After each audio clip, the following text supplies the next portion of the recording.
Proclamação do Evangelho de Jesus Cristo segundo João. Glória a vós, Senhor. Naquele tempo disse Jesus: Eu sou o bom pastor. O bom pastor dá a vida por suas ovelhas. O mercenário, que não é pastor e não é dono das ovelhas, vê o lobo chegar, abandona as ovelhas e foge. E o lobo as ataca e dispersa. Pois ele é apenas um mercenário que não se importa com as ovelhas. Eu sou o bom pastor. Conheço as minhas ovelhas e elas me conhecem. Assim como o Pai me conhece e eu conheço o Pai. Eu dou minha vida pelas ovelhas.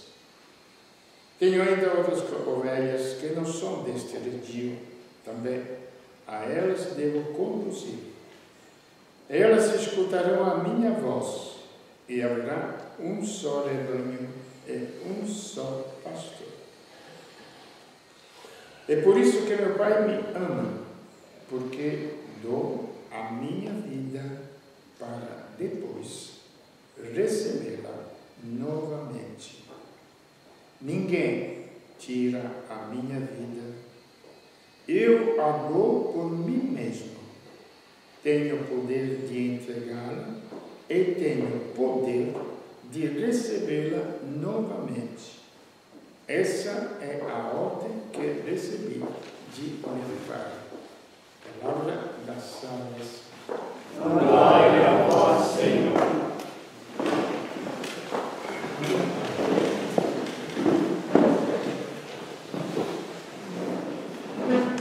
Então, voltando ao mesmo tema, que é o tema da fé cristã. Repito, a fé cristã, a fé que me explica alguma coisa em Cristo. Não é um raciocínio, não é uma filosofia. Quando São Paulo anunciava quem era Cristo, dizia assim: os judeus querem os milagres. Quer ver coisas espetaculares para crer. E os gregos procuram a sabedoria. Tinha as escolas filosóficas. Mas eu anuncio Cristo e Cristo crucificado. A gente vê nesse negócio de Cristo crucificado, mais ou menos sempre a compaixão, ou não é? Mais ou menos. Sofreu, a dor, etc. Não tem nada disso. Absolutamente nada disso. Nós podemos ouvir hoje, que vai se ligar àquilo que a gente estava explicando na carta aos Hebreus, exatamente do que vem a ser o sacerdócio. Nós começamos a ser o pecado e a morte. Porque todo mundo quer tirar as consequências do pecado que está no mundo.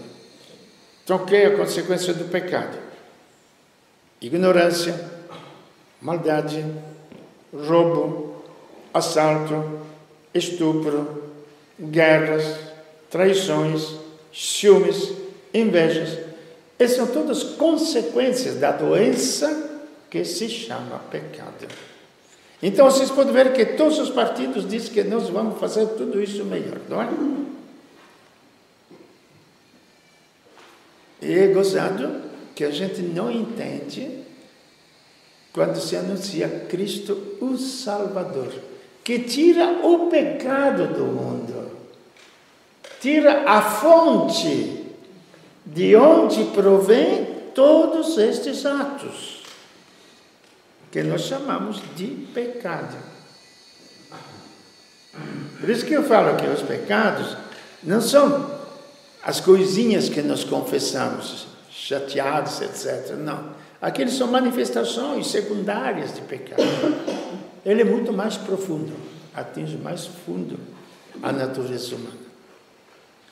E diante disto, quem pode fazer isto é somente o autor da vida, que é o próprio Deus. Se quisermos admitir que o universo se fez por si mesmo, tudo bem. Aí vocês podem ver, pelo menos é uma coisa muito clara. Define o universo por si mesmo, vai além. Não é um fato religioso, porque hoje é domingo, eu vou à missa e acabou.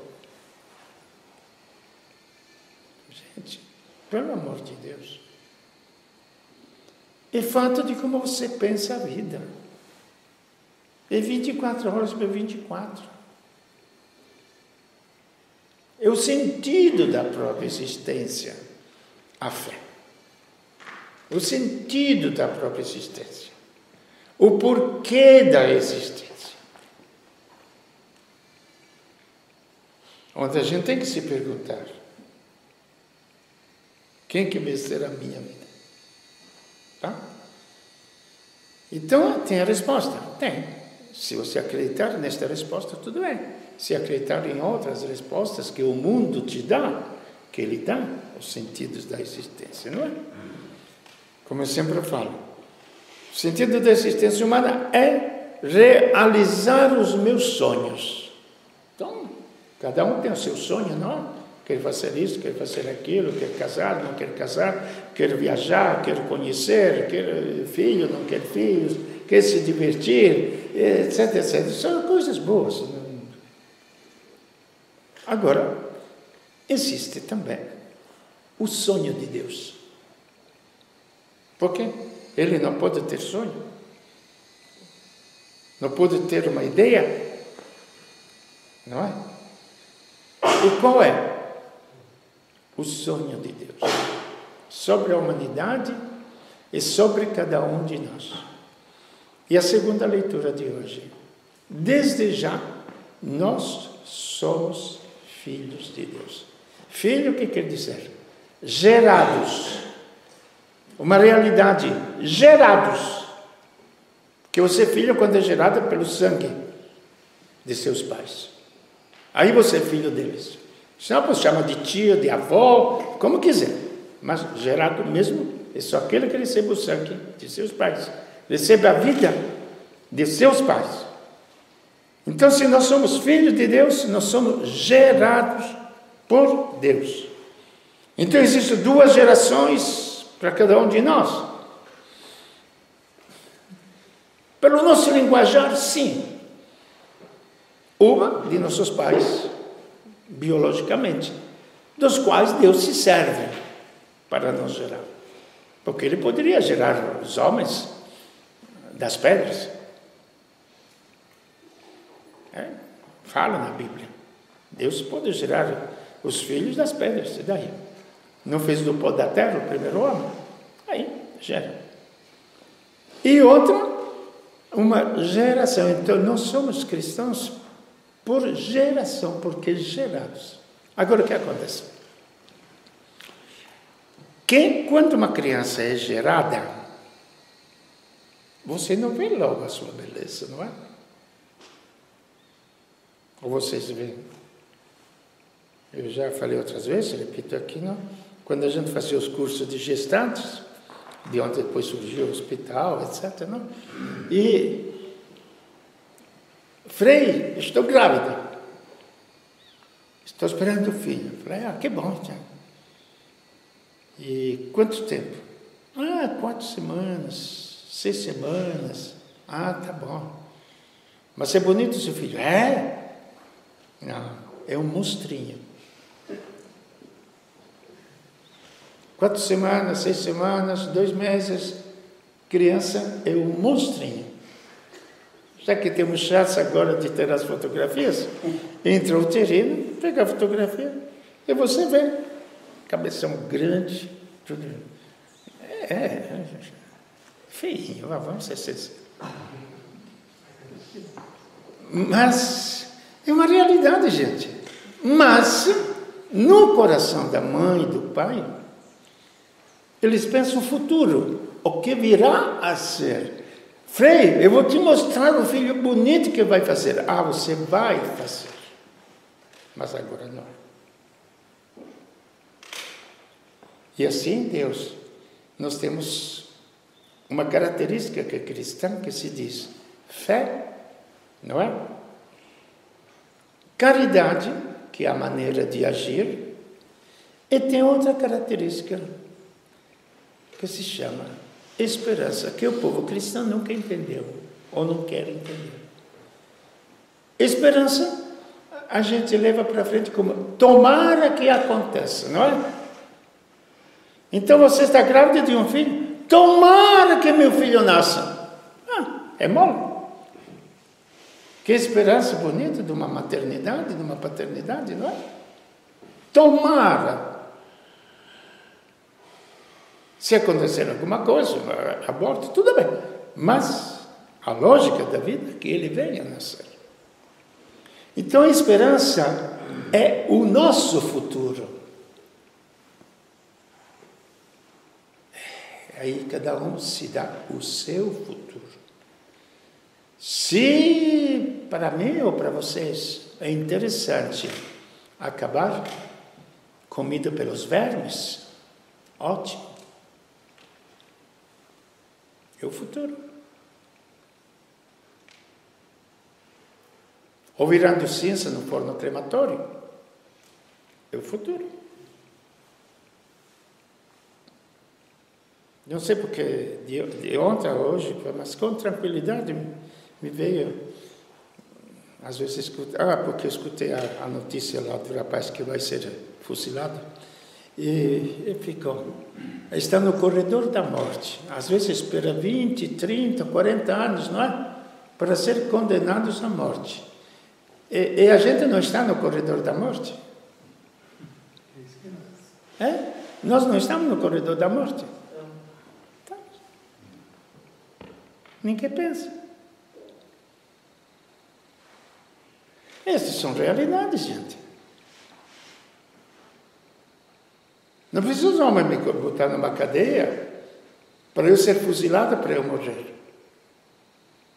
A própria vida vai me levar para a morte. Então, a destruição total, não quero falar com isso, amedrontar. É a realidade que os nossos olhos enxergam. A realidade que a vida comum nos mostra. Agora, existe uma realidade que Deus nos revela.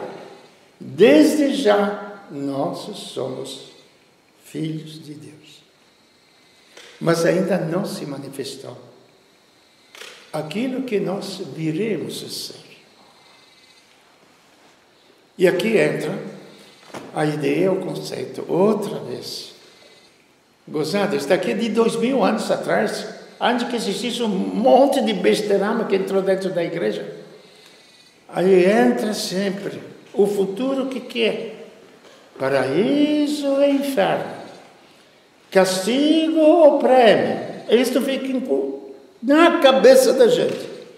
Já falei para vocês, isto é fruto dos nossos medos, dos nossos sentimentos de culpa.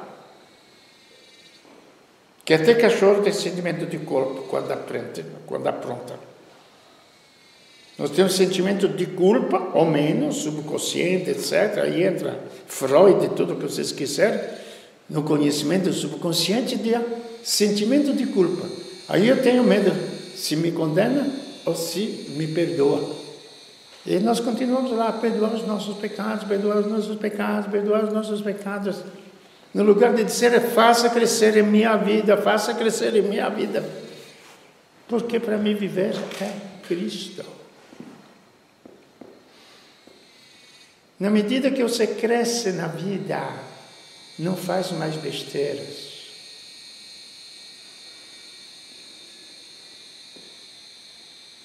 Para mim viver é Cristo. A finalidade da vida humana é sermos enxertados em Cristo. E este é o momento sublime do Calvário. E naquele instante que existe uma transfusão de sangue vital, entre o nosso sangue podre, que se chama pecado, e o sangue de Deus, que é fonte da vida. É lá, naquele instante. Por isso que não é à toa Deus, que Cristo não era um emérito imbecil, era um médico que conhecia a vida.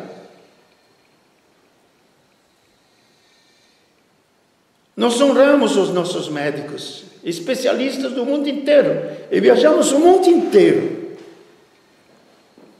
para salvar uma vida biológica, não é? Porque tem um especialista que vai me curar. Por que nós não procuramos Cristo? Porque nós não temos entendido nada da vida. Não sei o que foi transmitido para vocês, não sei o que vocês entenderam como cristianismo, não sei, sinceramente. Eu não posso entrar na mente de vocês. Eu posso ver a mim mesmo, entendeu? Então, esse sentido, eu dou a minha vida para as minhas ovelhas. Então, o que virá a ser o nosso futuro? Não este futuro que meus pais me deram, que como eles morreram, eram mortais, eu também serei mortal. Mas o futuro, primeiro, de uma vida que é eterna. É uma vida que é eterna exatamente e que nem a morte pode destruir. Isso se chama eterno. Não que acontece depois da morte. Seja bem claro, ideia. A vida é eterna porque nem a morte pode destruir. Então, nós temos dentro de nós já algo de eternidade. Não somente, mas este, como uma semente, vai desenvolver tudo aquilo que também é mortal. E o que é eterno como humanidade? É Cristo. Por isso que ele se fez homem, para entrar em comunhão com a humanidade. Esse é o grande mistério, porque Deus se fez homem. Entrou em comunhão com a humanidade, tanto que ele chama, quando nos ensina a oração, ele nos ensina de chamar Deus Pai Nosso. Pai Nosso. E quando ele ressuscita, anuncia aos meus irmãos, eu volto para o meu Pai e o vosso Pai. Ele fala, a primeira comunidade cristã que era os apóstolos. A menos que a gente não queira ler isto como da boca para fora, aí tudo bem. O meu Pai e o vosso Pai. Então, esta semente que se chama crística, porque de Cristo, em cada um de nós, é semente de vida eterna. E como em Cristo, veja bem aí que vem um problema grande, sério, simples da ressurreição de Cristo. Por isso que eu falo de fé cristã, porque se baseia na experiência deste homem carpinteiro, Cristo.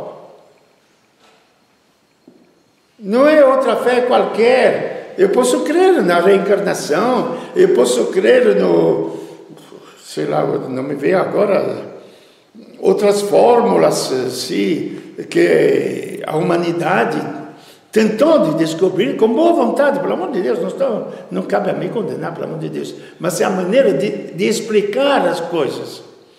Então, posso entender, aí cada um escolhe o que quiser. Ou escolha uma coisa que satisfaz o teu pensamento, ou você escolhe alguma coisa que vai além do teu pensamento e que é a fé no Filho de Deus, que é o próprio Deus, que ele testemunhou exatamente através dos milagres, que os milagres foram simplesmente um sinal que ele era Deus, mas não foi a essência da sua vinda sobre a terra.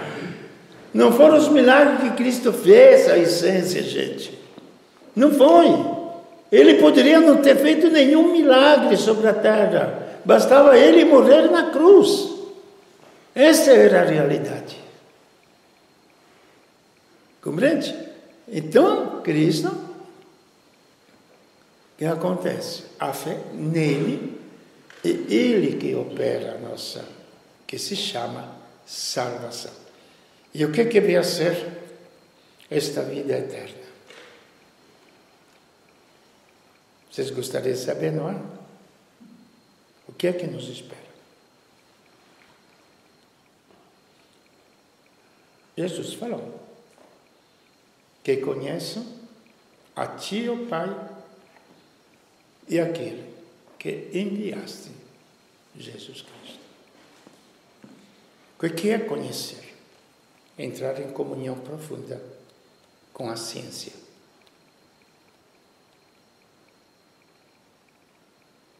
Aí que entra aquele que a gente chama de místicos, ou santos, que não era nada mais do que gente que encontraram o livro da vida. Beatriz de Folhinha fala, o livro, se você quiser ler, o livro da vida. O livro da vida. Não das coisas da vida. O livro da vida. As coisas da vida são uma coisa. A vida é além de todas as coisas da vida, não é? Então, o livro da vida. E por esse princípio eterno que está dentro de nós, nós conheceremos a Cristo. Ele se revelou a algumas pessoas aqui sobre a terra, não exteriormente, que os apóstolos viram quem era Cristo exteriormente. Na hora da morte dele, cadê os apóstolos? Não resolve. Se mandaram. O próprio Pedro. Prestemos bem atenção. Tem às vezes gente que fica se queixando dos padres que não presta, isto e aquilo, bispo, não é? É verdade. Mas ninguém medita que Pedro era apóstolo, não é? Traiu. Ninguém medita que Judas também era apóstolo. Entregou. Ser humano. Ser humano. Vocês não estão acostumados a ler muito humanamente o Evangelho? Tem que ler muito humanamente nas coisas. Era trazer no tempo de hoje, para não se escandalizar, porque parece que o tempo de hoje é tudo assim, não é? Então, o que acontece? Eles traíram, porque simplesmente eram seres humanos, ainda não eram salvos. Mas com a vinda do Espírito Santo, eles foram testemunhas. E foram capazes de morrer para testemunhar, porque mártir. Você sabe o que quer dizer a palavra mártir? Não é corintiano, não é? Não é sofredor. A ideia que se tem de mártir é sofredor, não é? Que sofre. Mártir é uma palavra grega. Quer dizer testemunha. Eu vi. É totalmente diferente, não é? Eu vi. Isto é o martírio. O testemunho daquilo que eu vi. E como eu vi e eu experimentei, eu preferi perder uma vida. Eis porque depois se uniu isto ao sofrimento, porque eles foram martirizados, quer dizer, foram matados, não martirizados. Foram assassinados para testemunhar que o corpo valia muito menos do que a vida em Cristo. Tem uma história bonita. Como sempre, os homens são doidinhos de tudo, não? Pela lei romana, a mulher que estava grávida não podia ser condenada à morte. Sabe por quê? Não. Porque a criança que estava no ventre materno não tinha culpa nenhuma. Então, se ela fosse condenada à morte, morria também a criança. Olha a lógica dos seres humanos, que eu sou besta mesmo, não é? Então, mulher grávida não podia ser condenada à morte. É só os homens que inventam cada coisa, viu? Aí, o que acontece?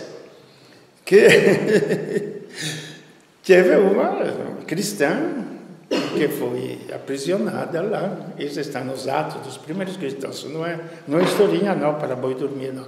É história verdadeira. Chegou a hora do parto, estava na cadeia. Vieram as dores do parto, e ela se queixava com as dores do parto, não é? Aí o guarda, ué, agora está chorando, está sofrendo tanto porque vai dar à luz. E quando você for queimada viva ou comida pelos leões, como é que vai sofrer? Sabe a resposta da mulher? Agora sou eu que estou sofrendo. Quando eu morrer queimada, é Cristo que vai sofrer comigo, por mim. É Ele que vai me dar a força de morrer. Isto era o martírio. Testemunha. Para eles, Cristo era uma realidade. Como é um pai, como é uma mãe, como é um irmão, como é um marido, como é uma mulher, como é um amigo. É uma realidade. Não é um simples sentimentalismo. Não é um amor platônico de sonhos. E essa é a realidade que depois se vai transformar. Aí sim, este corpo de pecado, este corpo mortal, também num corpo imortal, eterno. Vai transformar a nossa pequena inteligência numa explosão de conhecimento. Vai transformar a nossa capacidade mesquinha de amar. Porque por mais que nós amemos os afetos humanos, as pessoas que conhecemos, as pessoas que nos fazem o bem, são pequenos amores. Num amor universal, um amor puro. Por isso que amai aqueles que vos ofendem, amai aqueles que vos caluniam, amai os vossos inimigos, amai aqueles que vos fazem o mal. Este amor puro. Por que puro? Sem nenhum interesse. Eu não te amo porque espero alguma coisa de você. Eu te amo simplesmente porque te amo. Isto vem de nós, criaturas humanas. Mas nem pensar. Nem pensar, gente. Nem sonhar que nós saibamos amar desse jeito. Mas nunca. O nosso amor é essencialmente egoísta. Essencialmente espera um retorno.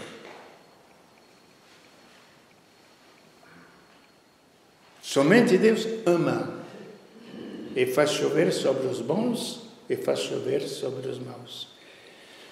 Aí, gente, se alguém gosta do amor, procura Deus. Porque só Deus é amor. É fonte do amor.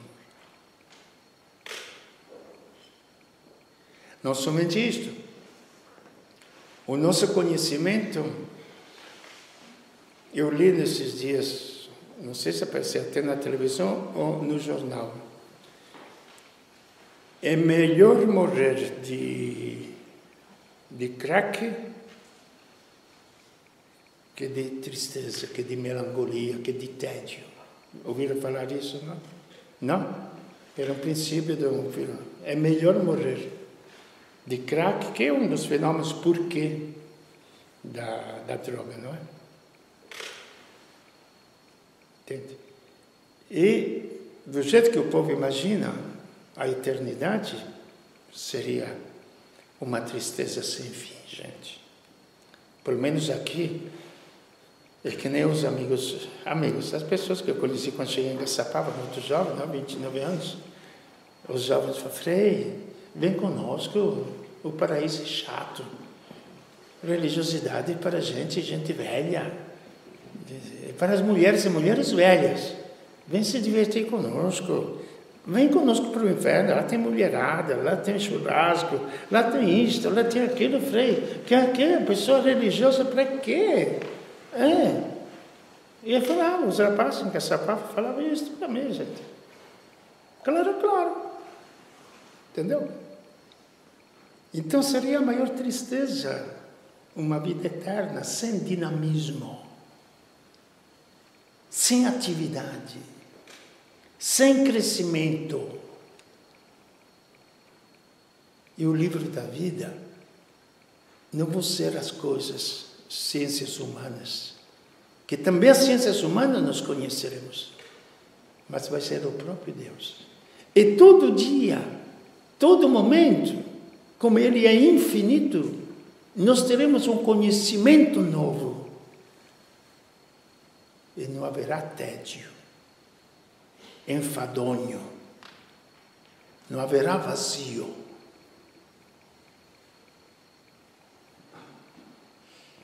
Isto quer dizer ser como Deus. Mas desde já, filhinhos, nós somos filhos de Deus. E termino. Por que pode se realizar isto? É obra de Deus. Lógico. Não é obra humana. É Deus que faz isto. E para testemunhar isto, vamos relembrar o que Jesus fala. Qual homem, portanto, um Deus, homem, criatura humana. Qual criatura humana, o mais potente que possa ser, o melhor médico que possa ser, pessoa mais rica que possa ser, pode dizer, ninguém me tira a vida. Porque, gente, ou é piada de mau gosto dizer isto, ninguém me tira a vida. Eu tenho poder de entregá-la e eu tenho poder de retomá-la. Ele é Senhor da vida. Ele é Senhor da própria morte. Para vocês compreenderem o alcance desta frase aqui, pode meditar bem, por muitos séculos, para compreender como é que os seres humanos, e como a religião, quando ela se transforma em coisa organizada, que não funciona mesmo. A religião é o próprio Deus feito homem, por isso que não cai. Então, por muitos séculos, o problema jurídico, quem condenou Cristo? Foram os judeus ou foi Pilatos? Nunca ouvi falar desta discussão? Já.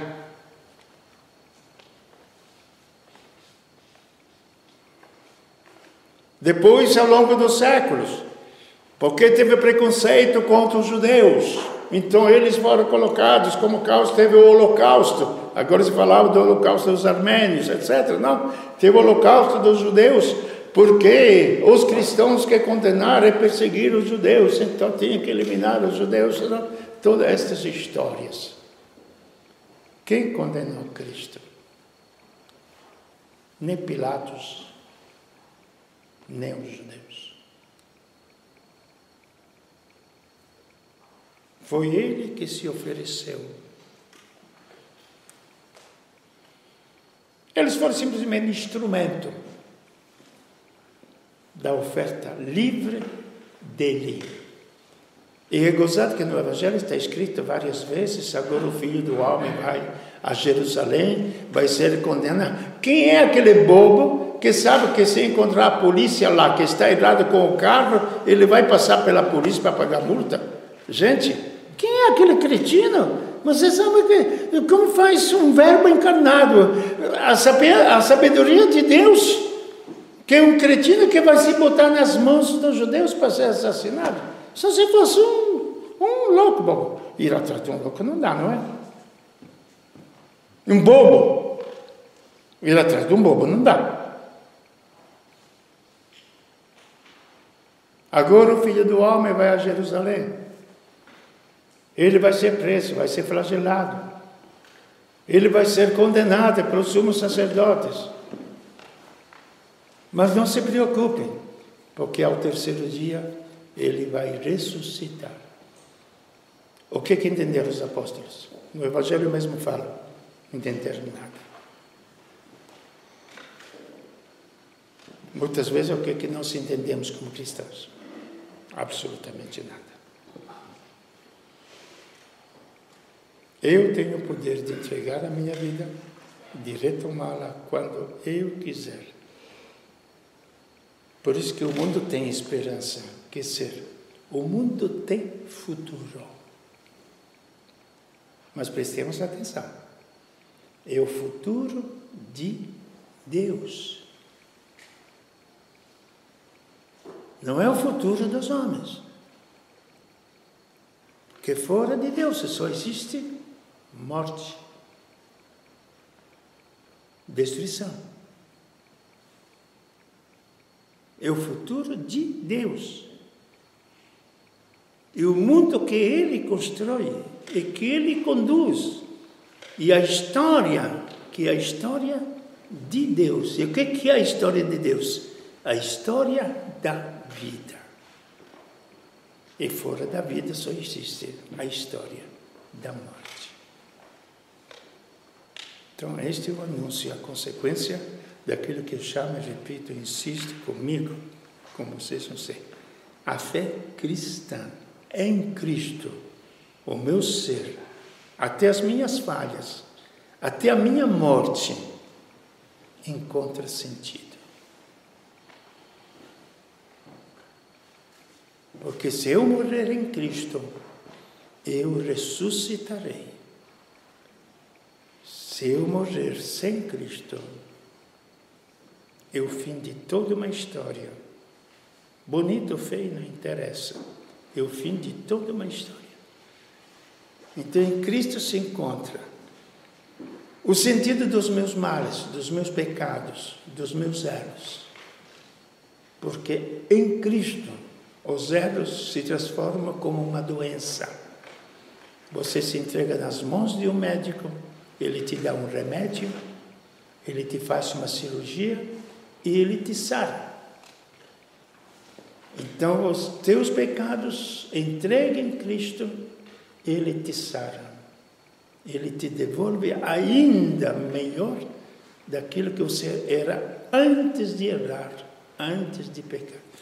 Bom, se quisermos construir um mundo sem Cristo, vamos ter que aguentar as consequências. Se quisermos construir um mundo em Cristo, vamos ver as consequências.